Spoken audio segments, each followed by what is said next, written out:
हाँ जी, welcome to Harsh IAS. Ethics के इससे पिछले सेशन में हमने बात की थी वर्चू एथिक्स के बारे में। पढ़ा था सोक्रेटिस के बारे में, प्लेटो के बारे में और एरिस्टोटल के बारे में। आज के सेशन में हम बात करेंगे डियोंटोलॉजी के बारे में। डियोंटोलॉजी का मतलब क्या होता है?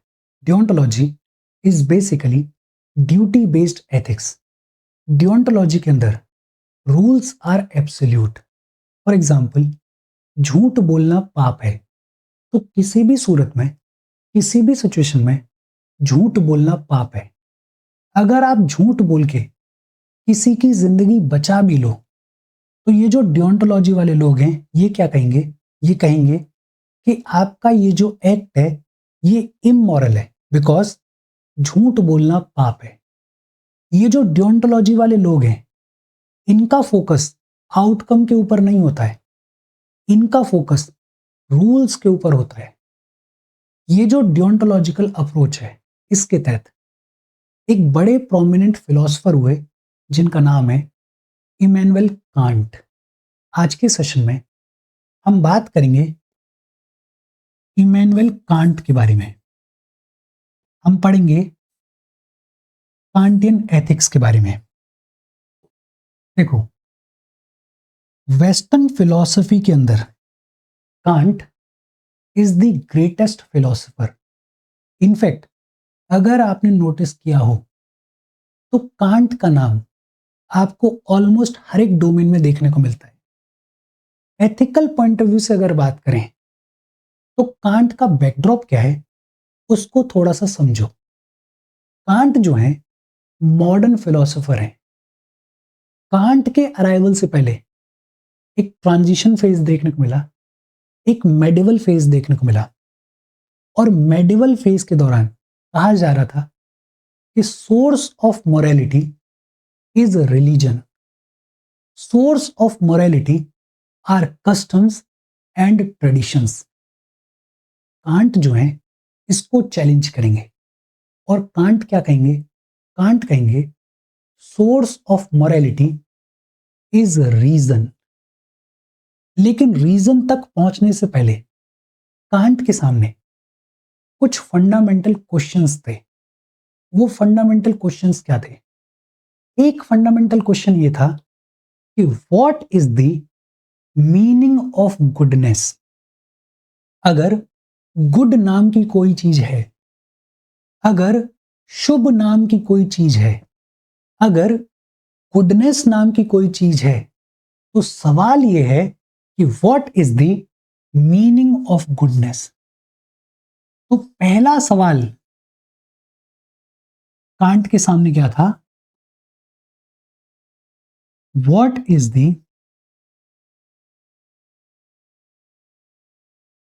Meaning of goodness. फिर दूसरा सवाल कांट के सामने ये था कि what is right and what is wrong.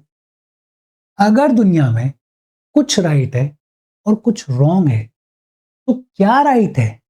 What is right and what is wrong. तो दूसरा फंडामेंटल क्वेश्चन कांट के सामने क्या था?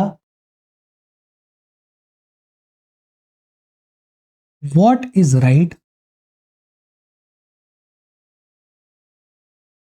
And what is wrong. Can't जो है बिलोंग करते हैं ड्यूटी बेस्ड एथिक्स को। जैसे जैसे हम आगे बढ़ेंगे, आपको समझ में आएगा कि कांट किस तरीके से बात करते हैं ड्यूटी बेस्ड एथिक्स के बारे में। लेकिन कांट के सामने जो तीसरा फंडामेंटल क्वेश्चन था, वो था what is the meaning of duty. और जब कांट कह रहे हैं कि गुडनेस नाम की कोई चीज है, गुडनेस का मीनिंग क्या है, what is right, what is wrong, what is our duty, तो कांट के सामने एक और सवाल है कि ये जो हमारी मॉरल नॉलेज है, जिसके बेसिस पे हम ये डिसाइड कर रहे हैं कि राइट क्या है, रॉन्ग क्या है, हमारी ड्यूटी क्या है, उस मॉरल नॉलेज का सोर्स क्या है? What is the source of are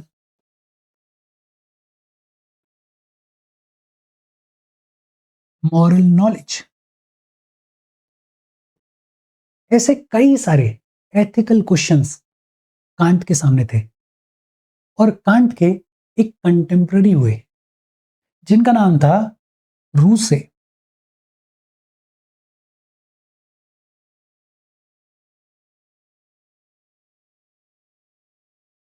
John Loki, Jean Jacques रूसे, इन लोगों के नाम आपने फ्रेंच रेवोल्यूशन के कॉन्टेक्स्ट में ज्यादा सुने होंगे। Social contract theory. रूसे क्या कह रहे थे? रूसे कह रहे थे nothing is absolutely good in this world. दुनिया में एब्सोल्युटली गुड नाम की कोई चीज है ही नहीं सिवाय एक चीज के। और वो एक चीज क्या है? वो एक चीज है गुडविल। रूसे क्या कह रहे थे? रूसे कह रहे थे नथिंग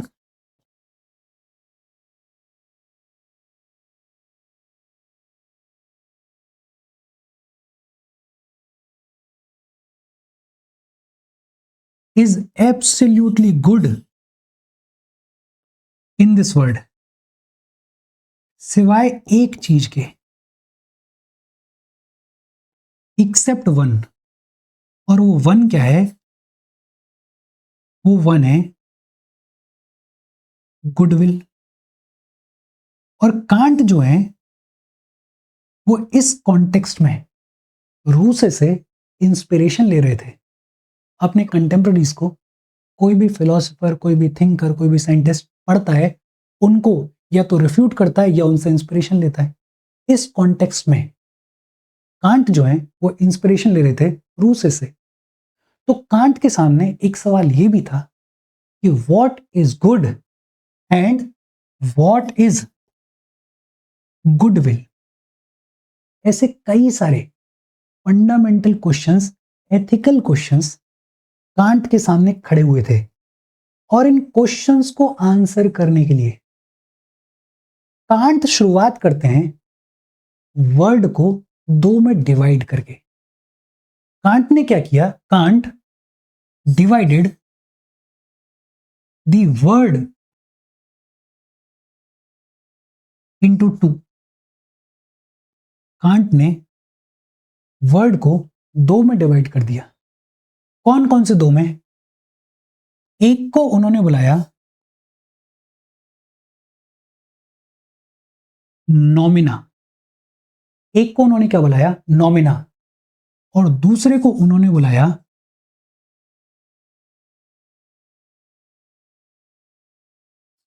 फिनोमिना। एक को उन्होंने बुलाया नॉमिना और दूसरे को उन्होंने बुलाया फिनोमिना। सवाल आता है नॉमिना मतलब क्या होता है? तो कांट ने बताया noumena is the word of God. Noumena is the word of God. और कांट ने बताया we cannot have the knowledge of noumena. Kant कह रहे हैं we cannot have the knowledge of the word of God. ये जो noumena है इसकी नॉलेज ना तो हमें है और ना हमें हो सकती है। Noumena according to Kant is the word of God and we cannot have the knowledge of noumena. तो कांट से पूछा गया कि फिनोमिना का मतलब क्या है? तो कांट ने बताया phenomena is the word as we perceive it. हम वर्ड को जैसे परसीव करते हैं, वर्ड का हमारा जो परसेप्शन है उसको कांट ने क्या बुलाया? उसको कांट ने बुलाया फिनोमेना। और कांट ने बोला we can have the knowledge of phenomena. ये जो फिनोमेना है इसकी नॉलेज हमें होती है, हो सकती है। इसको एक एग्जाम्पल के थ्रू समझने की कोशिश करते हैं। इमेजिन करो एक आप हो और एक कोई कलर ब्लाइंड इंसान है। आपको ग्रीन ग्रीन दिखाई दे रहा है, आपको रेड रेड दिखाई दे रहा है, लेकिन ये जो कलर ब्लाइंड इंसान है, इसको ग्रीन ग्रीन नहीं दिखाई दे रहा है। या इसका और बेहतर एग्जाम्पल, जितने भी मैमल्स होते हैं या फिर ज्यादातर जो मैमल्स होते हैं वो रेड ग्रीन कलर ब्लाइंड होते हैं। जो काऊ होती है, गाय होती है, वो भी रेड ग्रीन कलर ब्लाइंड होती है। आपको घास हरे रंग की दिखाई दे रही है, लेकिन गाय को घास जो है वो ब्राउनिश कलर की दिखाई दे रही है। कांट यही कह रहे हैं कि phenomena is the word as we perceive it. आप घास को हरे रंग के तौर पर परसीव कर रहे हो और आपकी अंडरस्टैंडिंग उसके इर्द गिर्द डेवलप हुई है। जो कलर ब्लाइंड इंसान है, जो मैमल है, उसको घास हरे रंग की दिखाई नहीं दे रही है, उसको घास ब्राउनिश कलर की दिखाई दे रही है। उसका परसेप्शन अलग है वर्ड को लेके। कांट कह रहे हैं, इनफैक्ट कांट तो यहां तक कह रहे हैं, फॉर एग्जाम्पल ये पेन है, ये पेन ब्लैक है नहीं है, इस शेप का है नहीं है, ये आपके परसेप्शन का नजरिया है। एक्चुअल में पेन है या नहीं है पता नहीं है। कांट कह रहे हैं कि एक है noumena, noumena is the word of God, we can not have the knowledge of noumena. दूसरा है phenomena, phenomena is the word as we perceive it and we can have the knowledge of phenomena. Kant कह रहे हैं कि ये जो noumena है, noumena is the word in itself. Actual में वर्ड ऑफ गॉड कैसा है, वो नॉमिना है। उसका जो परसेप्शन है हमारी नजरों में, हमारे सेंसेस में, वो फिनोमिना है। अगर थोड़ा और गहराई में जाके देखोगे तो कांट एसेंशियली क्या कहने की कोशिश कर रहे हैं? कांट एसेंशियली कह रहे हैं देयर इज लिमिटेशन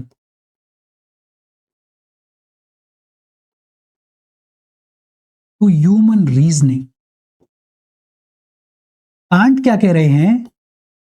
कांट कह रहे हैं there is limitation to human reasoning. ये जो ह्यूमन रीजनिंग है ये लिमिटेड है फिनोमिना तक।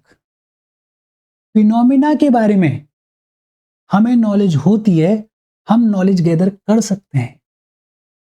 फिनोमिना के बियॉन्ड, या फिर ये कहें कि नॉमिना के बारे में we can not have the knowledge. तो एक तरीके से कांट क्या कह रहे हैं? कांट कह रहे हैं there is limitation to human reasoning. एक नाम और सुना होगा आपने, हीगल। हीगल भी अपने आप में बड़े इंपॉर्टेंट फिलोसोफर हुए, और वो क्या कहते हैं? वो कहते हैं real is rational and rational is real. Real he rational है और रैशनल ही रियल है। हीगल क्या कह रहे हैं? हीगल एक तरीके से कह रहे हैं there is no limitation to human reasoning, there is nothing beyond human reasoning. लेकिन कांट एकदम अलग बात कर रहे हैं। कांट कह रहे हैं कि ये जो फिनोमिना है इसके बारे में हम जान सकते हैं, लेकिन जो नॉमिना है उसके बारे में हम नहीं जान सकते हैं। There is limitation to human reasoning. और जब कांट ह्यूमन रीजनिंग तक पहुंच गए तो फिर कांट ने कहा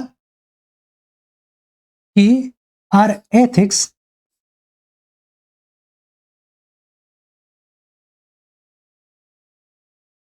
and our morality should be based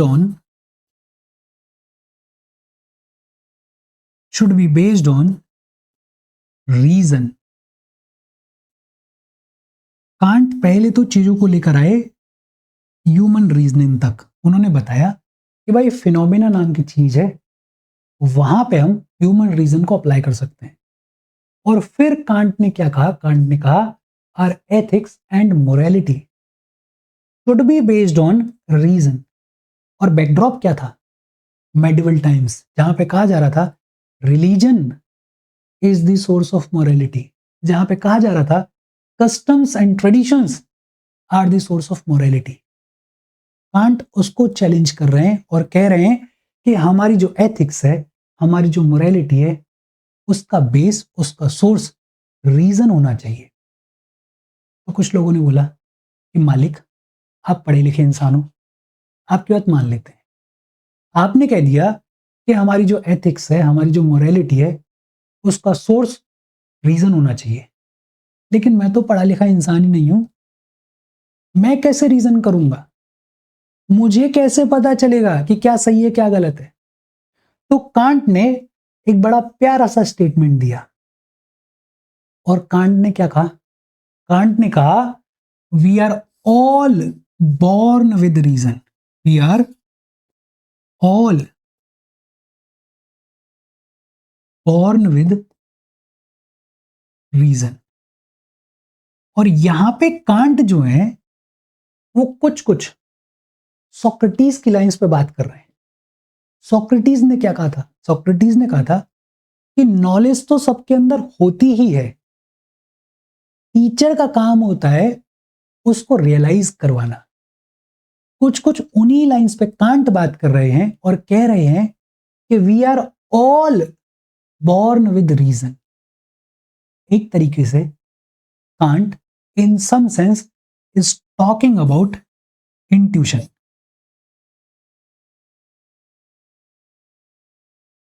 intuition.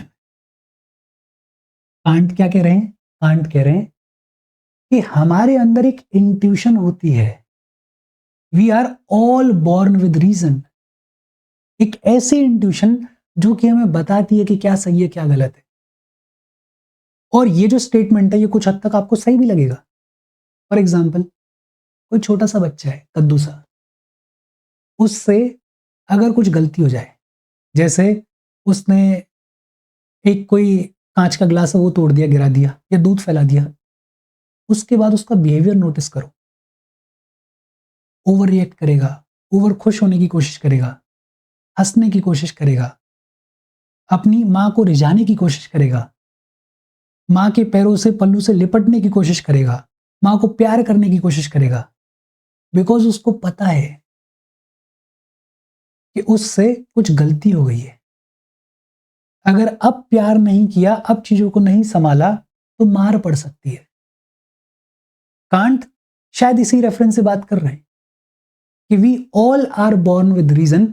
हम सब के अंदर एक इंट्यूशन होती है जो कि हमें बताती है कि क्या सही है क्या गलत है। लेकिन ये जो इंट्यूशन है ये कंफ्यूजिंग हो सकती है, because we are surrounded by a lot of things. Thoughts हैं, फीलिंग्स हैं, इमोशंस हैं, इतनी सारी चीजें जिंदगी में चल रही हैं।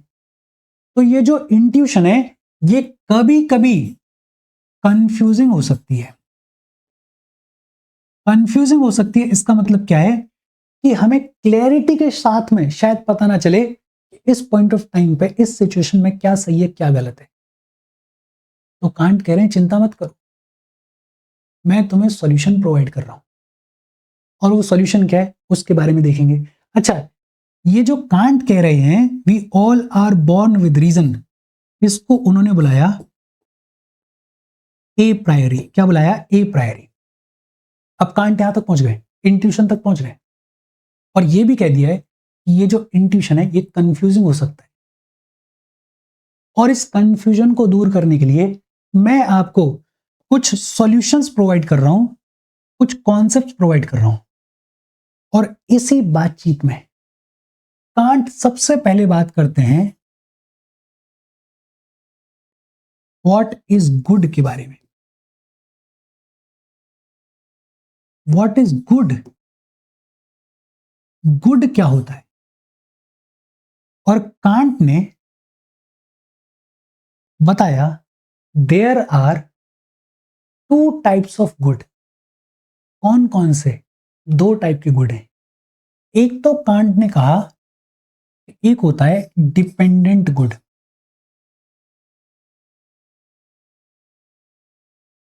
एक तो होता है डिपेंडेंट गुड और दूसरा होता है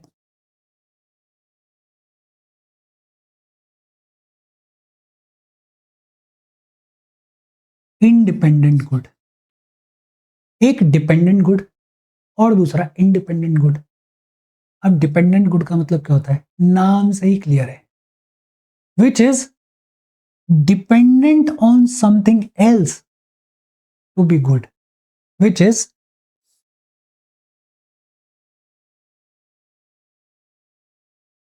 dependent on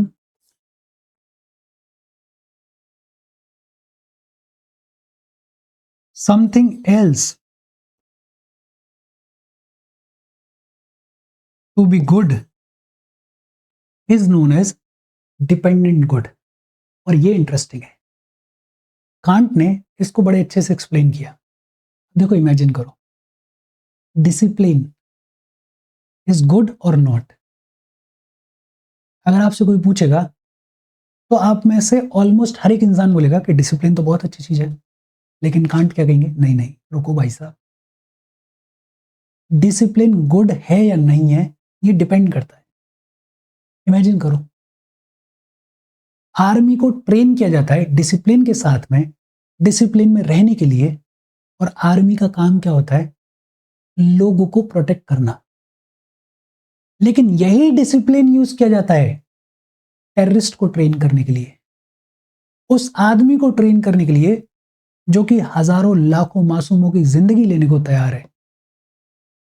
कांट बोलेंगे कि डिसिप्लिन अपने आप में अच्छा नहीं है, डिपेंड करता है कि आर्मी को ट्रेन किया जा रहा है या टेररिस्ट को ट्रेन किया जा रहा है। For example, health, is it good? आप में से सारे लोग बोलोगे यार हेल्थ तो बहुत अच्छी चीज है, हेल्दी होना चाहिए। कांट क्या बोलेंगे, रुको सोचो। कांट बोलेंगे अगर आप हेल्दी हो और आप अपनी हेल्थ को यूज कर रहे हो अपने और समाज के बेहतरी के लिए, तब तो अच्छी बात है।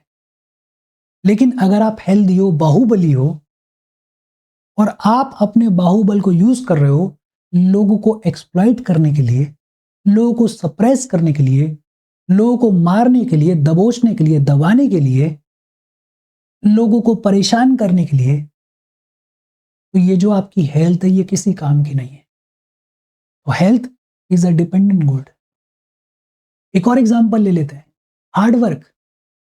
अब कोई आपसे बोले हार्ड वर्क गुड है या नहीं है, आप में से ज्यादातर लोग बोलेंगे हाँ बहुत गुड है, अच्छी बात है। कांट बोलेंगे रुको, अगर हार्ड वर्क अपने आप में गुड होता तो सबसे ज्यादा हार्ड वर्क एक लेबरर करता है, लेकिन रिवॉर्ड के तौर पे उसको 700 रुपए 500 रुपए मिलते हैं दिन के। तो कांट ये कह रहे हैं कि ये सब डिपेंडेंट गुड है, that depends on something else to be good. Discipline अच्छा है, गुड है या नहीं है, ये डिपेंड कर रहा है कि डिसिप्लिन को आर्मी ने इन्वाइव किया है या टेररिस्ट यूज कर रहे हैं।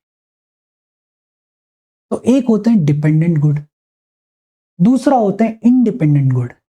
नाम से ही क्लियर है, कांट ने बताया something which is good in itself is known as independent good. और सिर्फ एक ऐसी चीज है जो कि इंडिपेंडेंट गुड है, और वो एक चीज क्या है, वो एक चीज है गुडविल। तो सिंपल लैंग्वेज में अगर कहें तो कांट क्या कह रहे हैं कि देखो दुनिया में बाकी सब डिपेंडेंट गुड हैं, सिर्फ एक इंडिपेंडेंट गुड है और वो है गुडविल। लोगों ने बोला ठीक है भाई साहब आप पढ़े लिखे इंसान हो, ये भी मान लेते हैं कि गुडविल इकलौता इंडिपेंडेंट गुड है। अब ये तो बता दो गुडविल का मतलब क्या होता है। कांट ने बोला इधर उधर भागने की जरूरत ही नहीं है, सामने लिखा हुआ है गुडविल का मतलब। गुडविल का मतलब the will to fulfil your duty, the will to fulfil your duty is known as goodwill. The will to fulfill your duty is known as goodwill. अच्छा, कांट थोड़ा और डीपर जाते हैं। कांट क्या कहते हैं? कांट कहते हैं कि देखो, अगर आप कोई एक्ट कर रहे हो सेल्फ लव के चलते, फॉर एग्जाम्पल आपने किसी की मदद करी, किसी भूखे को खाना खिलाया, और आपने खाना इसलिए खिलाया क्योंकि आपको सुकून मिलता है किसी की मदद करके, तो कांट क्या बोलेंगे? ये जो आपने किया, इसकी कोई भी एथिकल वैल्यू नहीं है, इसकी कोई भी मॉरल वैल्यू नहीं है, बिकॉज बदले में आपको कुछ मिल रहा है, आप कुछ चाह रहे हो। आपने किसी की मदद की किसी बेनिफिट के लिए, फॉर एग्जाम्पल आप गए और आपने कुछ लोगों की मदद करी और उसका बढ़िया सा वीडियो बनाया, और आपके दिमाग में ये था कि वीडियो डालूंगा इंस्टाग्राम पे, वायरल हो जाऊंगा। कांट क्या बोलेंगे? आपके इस एक्ट की भी कोई एथिकल वैल्यू नहीं है, कोई मॉरल वैल्यू नहीं है। या फॉर एग्जाम्पल आपने सिंपैथी के लिए किसी की मदद करी, कोई बड़ा रईस आदमी है, उसने एक्सीडेंट कर दिया, 4 लोगों को मार दिया। अब वो जो 4 लोग मर गए, उसकी वजह से जो इमेज खराब हुई, उस इमेज को सही करने के लिए अब आपने एनजीओ खोला हुआ है, अब आप लोगों की मदद कर रहे हो, आपको सिंपैथी चाहिए। कांट क्या बोलेंगे? अच्छी बात है आप कर रहे हो, लेकिन इसकी कोई एथिकल वैल्यू नहीं है, मॉरल वैल्यू नहीं है। लोग कंफ्यूज हो गए कि भाई साहब किसी चीज की एथिकल वैल्यू नहीं है, तो फिर किस चीज की एथिकल वैल्यू है, किस चीज की मॉरल वैल्यू है? कांट ने बड़े सिंपल तौर पे बोला कि अगर आप ड्यूटी के लिए, for the sake of duty, for the consciousness of duty act करते हो, तो आपका जो एक्शन है उसकी मॉरल वैल्यू है। इसको ऐसे समझो कि गीता में बात की जाती है निष्काम कर्म के बारे में, कि कर्म करो, फल की चिंता मत करो। उन्हीं लाइंस पे कांट बात कर रहे हैं। कांट कह रहे हैं कि अगर आपने बिना ये सोचे कि क्या मेरा फायदा होगा, क्या मेरा नुकसान होगा, क्या मेरे लिए सही होगा, क्या मेरे लिए खराब होगा, क्या आगे होने वाला है, क्या पीछे हो गया, बिना अपना कोई फायदा नुकसान सोचे हुए अगर आपने एक्ट किया है, किसी की मदद की है, तो उसकी मॉरल वैल्यू है, अदरवाइज नहीं है। तो बात को समझो, कांट थोड़ा सा गहराई में जाके बात कर रहे हैं, और कांट क्या कह रहे हैं कि if act is done for self love, ये कुछ चीजें मैं लिख रहा हूं, आपको मोटे मोटे तौर पे समझना है। सेल्फ लव कह लो, या फिर बेनिफिट डाल सकते हो, या फिर सिंपैथी डाल सकते हो, वगैरह वगैरह। अगर इन चीजों के एवज में आप कोई भी एक्ट कर रहे हो, तो आपके उस एक्ट की कोई भी मॉरल वैल्यू नहीं है, moral value is nil. Kant से पूछा गया, इसको थोड़ा सा अलग रखना, कांट से पूछा गया कि फिर मॉरल वैल्यू किस चीज की है, तो कांट ने बताया the act done for the sake of duty, the consciousness of duty, उसकी मॉरल वैल्यू, उसकी मॉरल वैल्यू होती है। और इसको आप जोड़ के देख सकते हो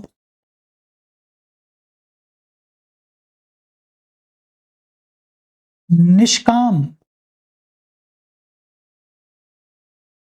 कर्म के साथ में। इजी और सिंपल सी बात है। देखो, कांट अपने आप में बड़े तगड़े फिलोसोफर हैं। अगर आप कांट को पूरे तरीके से पढ़ने के लिए जाओगे तो बहुत टाइम लगेगा। हम एथिकल पॉइंट ऑफ व्यू से बहुत सारी चीजों को फिल्टर करके देख रहे हैं, जो हमारे एग्जाम के पॉइंट ऑफ व्यू से इंपॉर्टेंट है, उस पॉइंट ऑफ व्यू से देख रहे हैं। अगर एक बार फिर से रिवाइज करें तो हमने बातचीत कहां से शुरू करी? हमने बातचीत शुरू करी कि कांट के अराइवल पे कांट के सामने कुछ सवाल थे। सवाल जैसे देखो ये सवाल आपको याद रखने की जरूरत नहीं है, ये तो एक स्टोरी को स्ट्रक्चर करने के लिए, बैकड्रॉप तैयार करने के लिए बताया गया है। सवाल जैसे गुडनेस का मतलब क्या होता है, what is right what is wrong. सवाल जैसे व्हाट इज ड्यूटी। सवाल जैसे कि what is the source of our moral knowledge. और कांट के कंटेम्प्रेरी हैं रूसे। रूसे कह रहे हैं कि नथिंग इज एब्सोल्युटली गुड सिवाय एक चीज के, गुडविल। तो कांट के सामने एक सवाल ये भी है, व्हाट इज गुडविल। और इन्हीं सवालों का जवाब देने के लिए कांट शुरुआत करते हैं वर्ड को दो में डिवाइड करके, एक नॉमिना और दूसरा phenomena. Noumena is the word of God. Noumena is the word जिसके बारे में हमें नॉलेज ना होती है ना हो सकती है। And phenomena is the word as we perceive it and we can have the knowledge about phenomena. एक तरीके से कांट बात कर रहे हैं about the limitation of human reasoning. और जब रीजनिंग तक कांट पहुंच गए तो कांट ने बोला कि हमारी एथिक्स और मोरालिटी का बेस रीजन होना चाहिए। कांट से पूछा गया कि भैया रीजन होना चाहिए, वो तो मान लिया, लेकिन रीजन आएगा कहां से। कांट ने बोला कि we all are born with reason, we all are born with intuition, जो कि हमें बताता है कि क्या सही है क्या गलत है। लेकिन ये जो इंट्यूशन है ये कंफ्यूजिंग हो सकता है because we are surrounded by thoughts feelings emotions. तो ये जो इंट्यूशन है ये कंफ्यूजिंग हो सकता है। तो मैं आपको बता देता हूं कि आपको क्या करना है। कांट ने सबसे पहले शुरुआत करी व्हाट इज गुड से। और कांट ने बोला दो टाइप के गुड होते हैं, एक डिपेंडेंट गुड और दूसरा इंडिपेंडेंट गुड। डिपेंडेंट गुड क्या है, that is dependent on something else to be good. For example हमने बात की डिसिप्लिन के बारे में, हार्डवर्क के बारे में। Independent good which is good in itself, और सिर्फ एक इंडिपेंडेंट गुड है जिसका नाम क्या है, गुडविल। और गुडविल का मतलब क्या है, तो कांट ने बताया the will to fulfil your duty is goodwill. और कांट थोड़ा और गहराई में जाते हैं और बोलते हैं कोई भी ऐसा एक्ट जो कि सेल्फ लव के लिए किया जा रहा है, खुद को सुकून देने के लिए किया जा रहा है, बेनिफिट के लिए किया जा रहा है, या सिंपैथी लेने के लिए किया जा रहा है, ऐसा कोई भी एक्ट, उसकी मॉरल वैल्यू जीरो होती है। तो लोगों ने पूछा कि फिर मॉरल वैल्यू होती किस एक्ट की है। तो कांट ने बोला कि जो act sake of the duty के लिए किया जाए, कॉन्शियसनेस ऑफ द ड्यूटी के लिए किया जाए, उसकी मॉरल वैल्यू होती है। और इसको आप कंपेयर कर सकते हो निष्काम कर्म के साथ में। अच्छा, कांट यहां तक पहुंच गए और इसी में आगे चलते हुए कांट ने बात की अबाउट द कॉन्सेप्ट ऑफ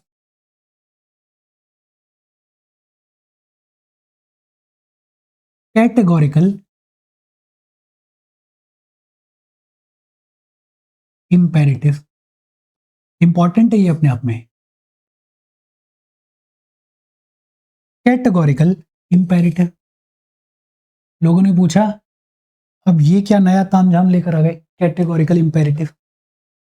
तो कांट ने बताया देखो, कैटेगोरिकल इंपेरेटिव ये दो शब्दों से मिलकर बना हुआ है। एक शब्द है कैटेगोरिकल, और कैटेगोरिकल का मतलब क्या होता है, कैटेगोरिकल का मतलब होता है एब्सोल्यूट, या फिर कैटेगोरिकल का मतलब होता है अनकंडीशनल। एब्सोल्यूट या फिर अनकंडीशनल। और इंपेरेटिव, इंपेरेटिव का मतलब क्या होता है, इंपेरेटिव का मतलब होता है कमांड। कमांड या फिर need of the hour. Categorical का मतलब होता है अनकंडीशनल या फिर एब्सोल्यूट, और इंपेरेटिव का मतलब होता है कमांड या फिर need of the our.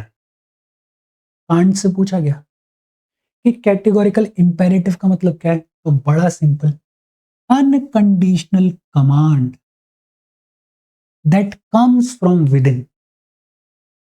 Unconditional command that comes from with in. और कांट ये कह रहे हैं कि अगर किसी भी एक्ट को मॉरल होना है तो उसको ये जो कैटेगोरिकल इंपेरेटिव है इसकी कैटेगरी में लाई करना पड़ेगा।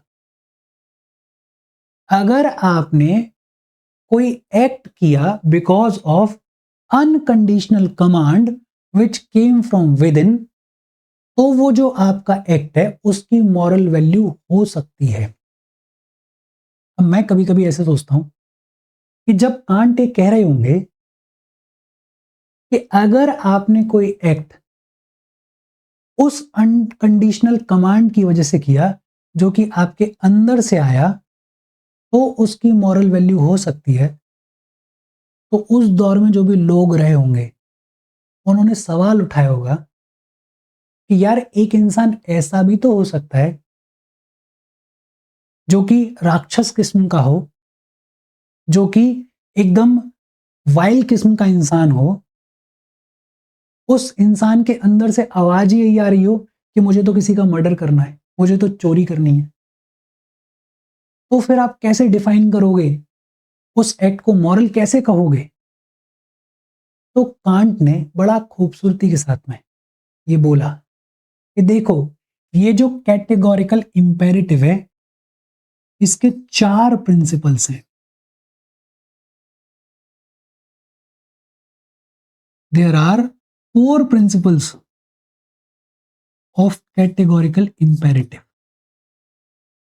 और वो 4 प्रिंसिपल्स क्या है? देखो, कैटेगोरिकल इंपेरेटिव एक लाइन में बोले तो मतलब क्या है? The unconditional command that comes from with in. और उस अनकंडीशनल कमांड की वजह से जब हम कोई एक्ट करते हैं तो उसकी मॉरल वैल्यू हो सकती है। लेकिन कांट ये कह रहे हैं कि कैटेगोरिकल इंपेरेटिव के तहत 4 प्रिंसिपल्स हैं। कितने प्रिंसिपल्स हैं? 4 प्रिंसिपल्स हैं। और ये जो 4 प्रिंसिपल्स हैं इनको भी दिमाग में रखना, ये फुलफिल होने चाहिए। वो 4 प्रिंसिपल्स क्या हैं? सबसे पहले कांट ने बात की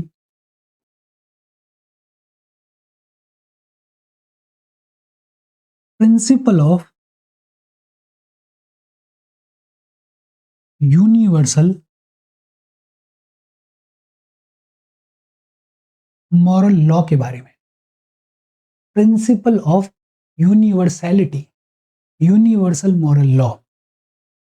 और इसके तहत कांट क्या कह रहे हैं? कांट कह रहे हैं we must act in such a manner that it becomes a universal law. We must act in such a manner that it becomes a universal law. इसको एग्जाम्पल के थ्रू समझो।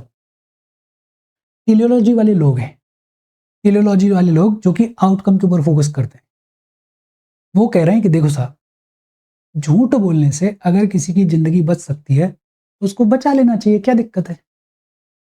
कांट क्या कहेंगे? ये कैटेगोरिकल इंपेरेटिव क्या कहेगा? ये जो principal of universal moral law ये क्या कहेगा? कि झूठ बोल के आपने जिंदगी बचा ली, मान लिया, लेकिन क्या झूठ बोलने को यूनिवर्सल लॉ बनाया जा सकता है? और जवाब आएगा नहीं बनाया जा सकता। तो कांट कहेंगे कि कोई भी ऐसी चीज जिसको यूनिवर्सल मॉरल लॉ नहीं बनाया जा सकता है, which is not acceptable to all, वो कैटेगोरिकल इंपेरेटिव की कैटेगरी में लाई नहीं कर सकती है। और कैटेगोरिकल इंपेरेटिव का मतलब ही ये है कि किसी चीज की मॉरल वैल्यू तब होती है जब एक अनकंडीशनल कमांड आपके अंदर से आए उस चीज को करने के लिए। For example cheating, for example corruption, for example stealing. अब कोई बोले कि एक बच्चे की मां बहुत ही सीवियरली बीमार थी, दवाई नहीं मिलती तो मर जाती, और इसलिए उस बच्चे ने कुछ दवाइयां एक स्टोर से चुरा ली। कांट क्या कहेंगे? ठीक है, सिचुएशन ठीक है, लेकिन क्या इसको यूनिवर्सल मॉरल लॉ बनाया जा सकता है? जवाब आएगा नहीं। तो कांट ये कह रहे हैं कि पहला प्रिंसिपल है the principle of universal moral law, बड़ा simple. We must act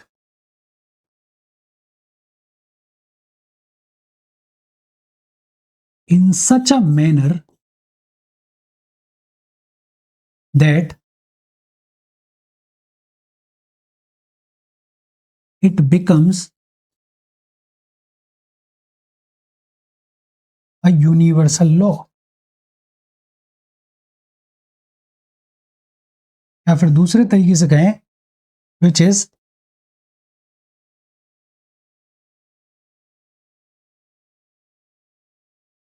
acceptable to all. Hopefully आपको समझ में आ रहा होगा। कांट बड़ा सिंपली ये कह रहे हैं कि आप एक सिचुएशन में बोल सकते हो कि आपने झूठ बोल के जिंदगी बचा ली, लेकिन वो मॉरल नहीं है। मॉरल क्यों नहीं है? बिकॉज यूनिवर्सल मॉरल लॉ के तौर पे उसको सभी लोग एक्सेप्ट नहीं करेंगे। झूठ बोलने को जस्टिफाई नहीं किया जा सकता। It can never become a universal moral law.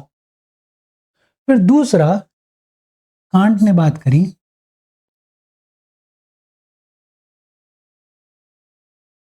Principal of human dignity, principal of human dignity या फिर प्रिंसिपल ऑफ ह्यूमनिज्म। और इसके तहत कांट क्या कह रहे हैं? इसके तहत कांट कह रहे हैं no person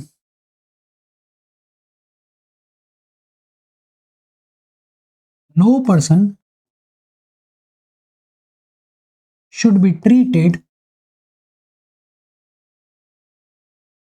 no person should be treated as means। किसी भी इंसान को मीन्स के तौर पे, ऑब्जेक्ट के तौर पे ट्रीट नहीं किया जाना चाहिए। फॉर एग्जाम्पल चाइल्ड लेबर, ये जो छोटा सा बच्चा जिसको आपने काम पे रखा हुआ है, इसको आप ऑब्जेक्ट के जैसे ट्रीट कर रहे हो। अच्छा, जिन लोगों की दुकान पे या काम पे चाइल्ड लेबर के तौर पे कोई बच्चा काम कर रहा होता है, उनसे कभी बात करके देखो, उनका जस्टिफिकेशन क्या होता है कि अरे मैं तो भला कर रहा हूं इसका, इसके घर में खाने को दाना नहीं है, मैं इसको काम दे रहा हूं, पैसे दे रहा हूं, घर चल रहा है। लेकिन एक्चुअल में रीजन ये नहीं है। एक्चुअल में रीजन क्या है कि जिस काम के कोई बड़ा आदमी 18,000 रुपए लेगा, उसके आप इस बच्चे को 8,000 रुपए दे रहे हो। अगर इस बच्चे को भी आपको 18,000 देने पड़ते तो आप कभी भी इस बच्चे को हायर नहीं करते। तो आप उस बच्चे को मीन्स के तौर पे ट्रीट कर रहे हो, ऑब्जेक्ट के तौर पे ट्रीट कर रहे हो। सरोगेसी के अगेंस्ट में एक मॉरल आर्ग्यूमेंट यही है कि आप किसी फीमेल की बॉडी को एक मीन्स के तौर पे यूज कर रहे हो, ऑब्जेक्ट के तौर पे यूज कर रहे हो। या फिर रेप, ये जो रेप्स होते हैं, ना डिग्निटी है ना रिस्पेक्ट है। आप किसी बॉडी को एक ऑब्जेक्ट के तौर पे ट्रीट कर रहे हो। या फिर क्लिनिकल ट्रायल्स, ह्यूमन बीइंग्स के ऊपर जो क्लिनिकल ट्रायल्स होते हैं, डेवलप नेशंस क्या करते हैं? कितना खतरनाक है सोचो। डेवलप नेशंस क्या करेंगे? किसी डेवलपिंग कंट्री में या अंडर डेवलप कंट्री में जाएंगे, पॉपुलेशन को टारगेट करेंगे और खूब फंडिंग होती है, पूरा स्ट्रक्चर होता है। लाएंगे कुछ गरीब बेसहारा लोगों को जिनको जरूरत है पैसे वगैरह की, उनको दिखाएंगे डॉक्यूमेंट कि भाई साहब एक दवाई आई है मार्केट में, हमें टेस्ट करना है, 3 साल के लिए हम टेस्ट करेंगे, आप हमारे प्रोडक्ट हो, ऑब्जेक्ट हो जिसके ऊपर हमें टेस्ट करना है, बदले में आपको 10 लाख रुपए देंगे। ये आदमी जिसने 10 लाख जिंदगी में नहीं देखे, परेशान है, ये बेचारा साइन कर लेगा कि मालिक 10 लाख रुपए तो दे के जाएंगे। अब 3 साल तक इसके ऊपर ट्रायल चलेगा। जब तक ट्रायल चलेगा तब तक इसका खूब ध्यान रखा जाएगा, इसकी सेहत का, इसके खाने पीने का, हर चीज का। अब मान लो 3 साल के बाद ट्रायल फेल हो गया, कॉन्ट्रैक्ट में लिखा हुआ था कि 3 साल तक आपकी जिम्मेदारी हमारी, उसके बाद हमें नहीं पता। ये तो चले गए। अब ये आदमी, इसको रिपरकशंस भुगतने पड़ रहे हैं, कॉन्सिक्वेंसेज हो रहे हैं, नेगेटिव इफेक्ट्स हो रहे हैं, लीवर खराब हो रहा है, किडनी खराब हो रही है, हाथ गल रहा है, ये हो रहा है, वो हो रहा है, परेशान है, कोई केयर करने वाला नहीं है। ये डॉक्टर के पास गया कि साहब ये दिक्कत हो रही है, डॉक्टर कह रहा है कि पूरा ट्रीटमेंट करने के लिए 20 लाख लगेंगे, इतना कमाए नहीं जितना लगाना पड़ेगा। तो असेंशियली ये जो ट्रायल्स हैं, क्लिनिकल ट्रायल्स, इनमें आप ह्यूमन बींग्स को ऑब्जेक्ट के जैसे ट्रीट कर रहे हो। आंट क्या कह रहे हैं? No person should be treated as means, every person, every person is end in itself। और एंड इन इटसेल्फ है, इसका मतलब क्या है? इसका मतलब है कांट कह रहे हैं एवरीवन इज वर्दी, everyone should be treated with respect, everyone should be given dignity, everyone should be treated equally, वगैरह वगैरह। तो पहला कांट ने बात की about the principle of universal moral law, कि हमें इस तरीके से एक्ट करना चाहिए कि वो यूनिवर्सल लॉ बन जाए, वो सभी के लिए एक्सेप्टेबल हो। और अगर कोई ऐसी चीज नहीं है जो कि यूनिवर्सल लॉ बन सके, उससे हम मॉरल नहीं बुला सकते। दूसरा कांट बात कर रहे हैं प्रिंसिपल ऑफ ह्यूमन डिग्निटी, कि हमें हर एक इंसान को एंड इन इटसेल्फ के तौर पे देखना चाहिए, मींस के तौर पे ट्रीट नहीं करना चाहिए। तीसरा कांट ने बात की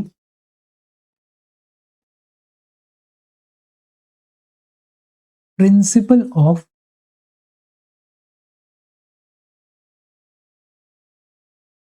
ऑटोनॉमी। कांट ने कहा एक ऐसा इंसान, a man who is governed bye, एक ऐसा इंसान who is governed bye moral law, एक ऐसा इंसान जो कि मॉरल लॉ से गवर्न्ड होता है, जो कि अपने इंपल्स से, अपने डिजायर्स से, अपने एपेटाइट से गवर्न्ड नहीं होता है, वो इंसान ट्रू सेंस में फ्री होता है। कांट क्या कह रहे हैं? A man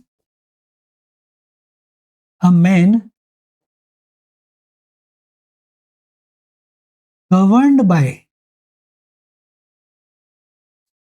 moral law, governed by moral law and not by impulse, desire, या आप एपिटाइट भी लिख सकते हो। एक ऐसा इंसान जो कि गवर्न होता है मॉरल लॉ से, that man is free in true sense, is free in true sense. और ये जो आदमी है जो कि ट्रू सेंस में फ्री है, इसका जो एक्सप्रेशन होगा,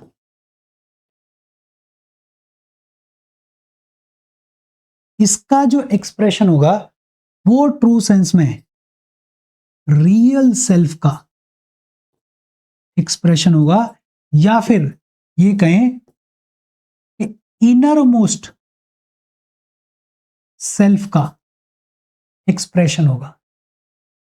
जो इंसान मॉरल लॉ से गवर्नड है, बात को समझो, एक इंसान वो है जो कि अपने एपिटाइट से गवर्नड है, डिजायर से गवर्नड है, सेंसेस के थ्रू गवर्नड है, कि भले ही मौत आ जाए लेकिन खाने का मन कर रहा है तो यहां तक भर के खाएंगे। कांट कह रहे हैं कि ऐसा इंसान जो कि अपने डिजायर्स के बियॉन्ड, अपने इंपल्स के बियॉन्ड, अपने एपिटाइट के बियॉन्ड मॉरल लॉ से चलता है, गवर्नड है, वो ट्रू सेंस में फ्री होता है। और ये जो इंसान है जो कि ट्रू सेंस में फ्री है, उसका जो एक्सप्रेशन होगा, वो अगर कुछ एक्ट करेगा, वो अगर कोई कदम उठाएगा, तो वो एक्सप्रेशन होगा रियल सेल्फ का, वो एक्सप्रेशन होगा इनर मोस्ट सेल्फ का। And this person has the will to be moral, और ये जो मॉरल होगा, ये जो विल होगा, ये इंटरनल होगा, और ये बेहद इंपॉर्टेंट वॉलेंट्री होगा। अगर सिंपल तौर पे बोलें तो कांट ये कह रहे हैं कि आपको मॉरल किसी के दबाव में नहीं होना है, किसी प्रेशर में नहीं होना है, आपके अंदर से वॉलेंटरली वो आवाज आनी चाहिए, वो विल डेवलप होना चाहिए। और वो कब डेवलप हो रहा है? कांट बता रहे हैं कि एक ऐसा इंसान जो कि मॉरल लॉ से गवर्न होता है, वो ट्रू सेंस में फ्री होता है। और ये जो इंसान है जो कि ट्रू सेंस में फ्री होता है, ये जब एक्सप्रेस करेगा तो इसका एक्सप्रेशन रियल सेल्फ का होगा, इनर मोस्ट सेल्फ का होगा। और फिर चौथा कांट ने बात की अबाउट द प्रिंसिपल ऑफ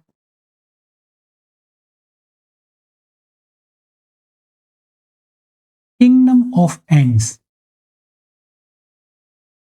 देखो, एंड्स का मतलब वही है कि हमें किसी इंसान को मीन्स के तौर पर ट्रीट नहीं करना चाहिए। Every person is a end in itself. Kingdom of ends का मतलब क्या है? तो कांट बहुत सिंपली बता रहे हैं।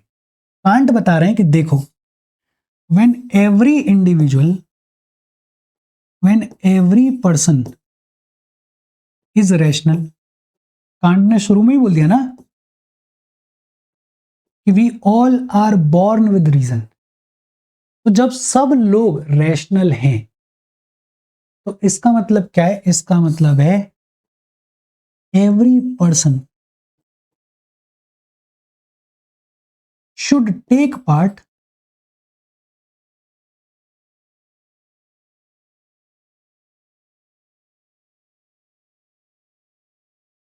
in building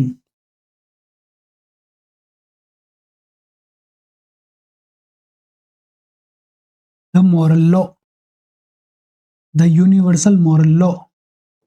एक तरीके से कांट ये कह रहे हैं कि every person should act as a legislator. एक तरीके से कांट बात कर रहे हैं इक्वालिटी के बारे में कि भाई किसी को भी आप मीन्स के तौर पे ट्रीट नहीं कर सकते हो। Every person is a end in itself.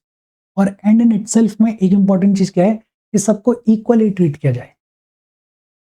तो हर स्फीयर में उसको इक्वली ट्रीट किया जाना चाहिए। जब सब रैशनल हैं, तो जब ये मॉरल लॉ बनाया जा रहा है तो इसमें सबका पार्टिसिपेशन होना चाहिए, इसमें सबका से होना चाहिए और सब मिलके तैयार करें इस मॉरल लॉ को। Everyone should act as a legislator, everyone should act as a parliamentarian. इन चार प्रिंसिपल्स की बात करते हैं कांट अंडर कैटेगोरिकल इंपेरेटिव। एक बार फटाफट से फिर से देख लेते हैं जो भी हमने पढ़ा है, जो भी हमने बातचीत की है। देखो, what is categorical imperative? Categorical का मतलब होता है एब्सोल्यूट, अनकंडीशनल, और इंपेरेटिव का मतलब होता है कमांड या फिर need of the hour. What is categorical imperative? Unconditional command that comes from within, जिसकी वजह से हम कोई एक्ट करते हैं, कोई एक्शन लेते हैं। और कांट ये कह रहे हैं कि किसी भी एक्ट को, किसी भी चीज को मॉरल होने के लिए इस कैटेगोरिकल इंपेरेटिव की कैटेगरी में लाई करना पड़ेगा। जज कैसे करेंगे? चार प्रिंसिपल्स उन्होंने दिए। एक, principal of universal moral law, हमें इस तरीके से एक्ट करना चाहिए कि वो यूनिवर्सल लॉ बन जाए, वो सबके लिए एक्सेप्टेबल हो।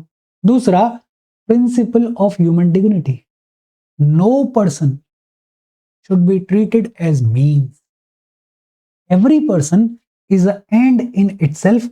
और एंड इन इटसेल्फ है तो वो अपने आप में वर्दी है, रिस्पेक्ट डिजर्व करता है, डिग्निटी डिजर्व करता है, इक्वालिटी डिजर्व करता है।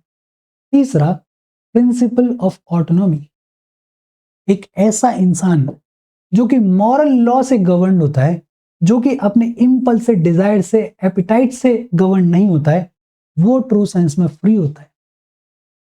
और ये जो इंसान जो कि ट्रू सेंस में फ्री है, इसका जो एक्सप्रेशन है वो रियल सेल्फ का एक्सप्रेशन है, वो इनर मोस्ट सेल्फ का एक्सप्रेशन है। और इस इंसान के पास में विल है टू बी मॉरल, और ये जो विल है ये इंटरनल है, ये वॉलंटरी है। और चौथा, principle of kingdom of ends, can't कह रहे हैं एवरी पर्सन इज रैशनल, और अगर हर एक इंसान रैशनल है तो हर एक इंसान को पार्टिसिपेट करना चाहिए in building the moral law.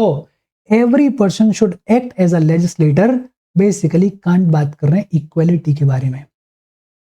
देखो, मॉरलिटी को लेके कांट के पोस्टुलेट्स भी हैं। 3 पोस्टुलेट्स हैं, लेकिन उतना डिटेल में हमें पढ़ने की ज़रूरत नहीं है। कांट का इतना सा हिस्सा हमने पढ़ा है, लेकिन एथिकल पॉइंट ऑफ व्यू से इतना इनफ है। आज की बातचीत हम यहीं पे ख़त्म कर रहे हैं। कोई डाउट हो कमेंट करके पूछ लेना। Thank you very much.